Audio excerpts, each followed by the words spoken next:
Merci. Le 929 n'est pas défendu. Monsieur Brun, vous avez le 1152. Oui, dans le même esprit, Monsieur le Président, je souhaite revenir sur un dispositif qui a fait ses preuves entre 2007 et 2012, avec un abattement fiscal qui permettait de transmettre, et qui permettrait par cet amendement de transmettre 160 000 € tous les 10 ans à chacun de ses enfants. Et au-delà de cet amendement, moi je rejoins le président Woerth pour engager une vraie réflexion sur la transmission des petits et moyens patrimoines.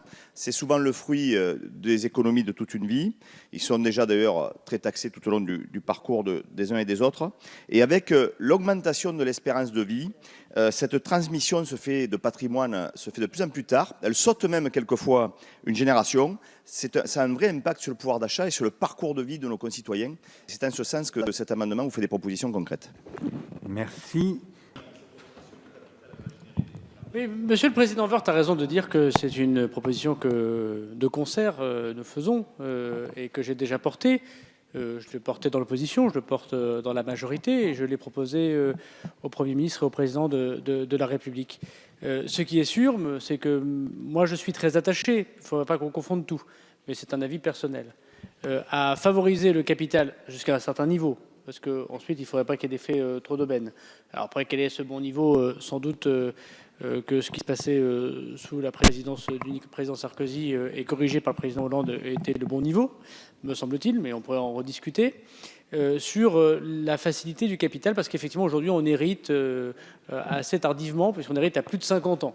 Et donc, effectivement, moi, je suis sensible à l'idée que les générations doivent voir passer ce capital. En revanche, je suis assez défavorable, peut-être c'est une différence entre nous, mais ce n'est pas tout à fait l'objet des amendements, à alléger la fiscalité sur les successions, ce qui n'est pas tout à fait la même chose, hein, la donation de son vivant et les successions. Bon, en tout cas, c'est un débat très important, parce qu'il y a aussi une question de reproduction des inégalités qui se pose et qui mérite d'être discuté.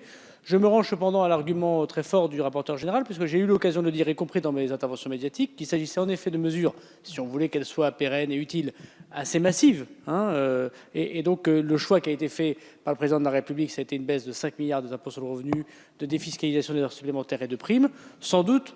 En tout cas, je l'espère, sans engager le gouvernement, un projet de loi de finances prochain prévoira un allègement de cette fiscalité des donations. Merci, Monsieur le Président. Dans l'amendement précédent, nous vous proposions de faire varier la durée et le montant de l'abattement dans le cadre des donations. Cet amendement 1155, lui, fait seulement varier l'abattement en le portant à 159 000 €. Je défendrai en même temps le 1158 qui suivra, parce que lui ne fait varier que la durée pour la porter à 10 ans au lieu des 15 ans aujourd'hui. Et je voudrais réinsister sur le fait qu'on ne peut pas aborder cette question de la facilitation des donations uniquement par son coût pour les finances publiques, parce que cet argent, cette transmission des petits patrimoines, petits et moyens, patrimoine familial, réinjectera forcément dans l'économie de nouveaux investissements et permettra aussi de mettre le pied à l'étrier aux nouvelles générations. Merci.